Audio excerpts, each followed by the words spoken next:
What's up, guys? My name's Dean and it's Brownlow night tonight. Boy, oh boy, what do we have? Whoa, jeez. What do we have in store for us tonight? So I've got a Fremantle Kangaroos gameplay in the background. They're the two losing teams from the preliminary finals, and they've also got two of the guys who are vying for the Brownlow Medal in Nat Fyfe and Todd Goldstein. Now, Fyfe, he's had a pretty good year, pretty good first half of the year, probably the best first half of the year ever by any player, and he still missed, and then he missed 4 games in the latter half of the year. He was playing with pretty much a broken leg from all reports that I've read, and still managed to push on this year and have a really big impact on, you know, Freo's performance. Unfortunately, couldn't get him through the grand final because I wanted to see a Derby grand final, but yeah, he looked like he was struggling big time in that game. Anyway, let's look at Goldstein. Goldstein is North Melbourne's single-handedly most important player. If he goes down, North Melbourne go downhill.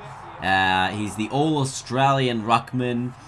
And, you know, from a lot of the Brownlow predictors that I've looked at, he doesn't appear to poll until the latter stages of the year, even though he still had a really good year from start to finish. So I think it's going to be one of those ones where depends on how the umps look at it. If they say, right, we're going to give it to Goldstein, like the votes I'm thinking here, we're going to give it to him because he appeared to be their most important player. But, you know, it could just be, you know, that they only gave it to him in the latter half of the year because of all the speculation around him having a good year. So these are the types of things we need to worry about, like when do people get votes, when don't they get votes, and people, from what I'm looking at here on the AFL.com.au Brownlow Predictor, they got Nat Fyfe receiving 8 or 7 best on grounds in the first 9 rounds. Now, the guy to look out here to steal votes off him is David Mundy and Lachie Neale. These guys have also had really, really strong years. So Mundy especially is the guy who's going to pinch votes off Fyfe early.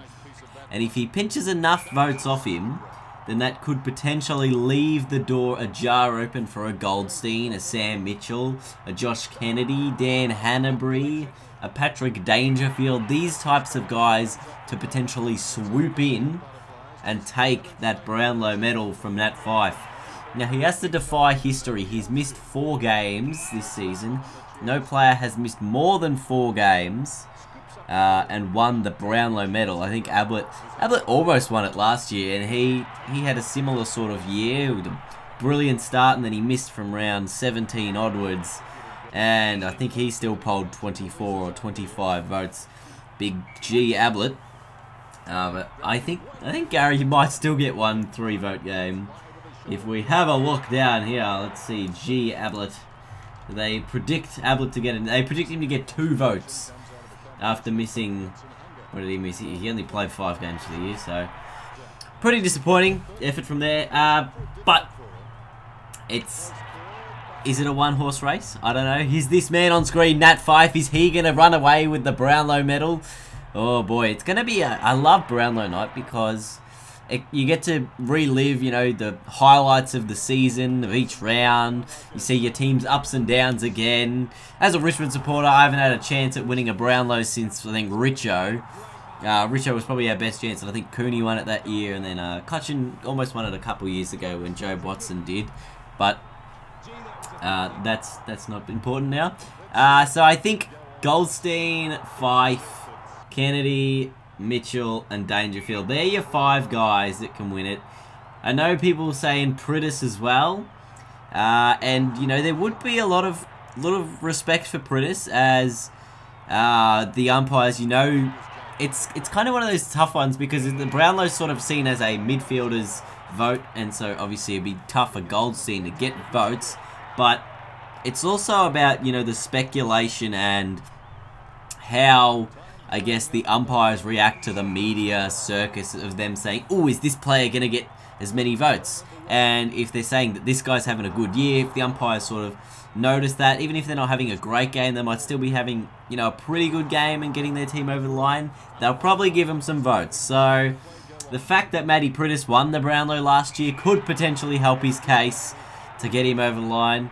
But I don't know. Let me know in the comments who's going to win the Brownlow Medal. Let me know. It's gonna be a very close vote from what I gather. And Fyfe won't poll after round 17. If he does, it'll be a miracle. But he probably won't even poll after like round 14. So, who's going to win the Brownlow? Let me know. And leave a thumbs up, because it's always handy on my videos. I love when people leave a thumbs up. It's always really enlightening. So yeah, according to this game, North Melbourne's going to win by a vote, which that means Todd Goldstein's going to win by a vote? Boy, wouldn't that be interesting? But he got rested in the round 23 match. Did Brad Scott cost Todd Goldstein the Brownlow?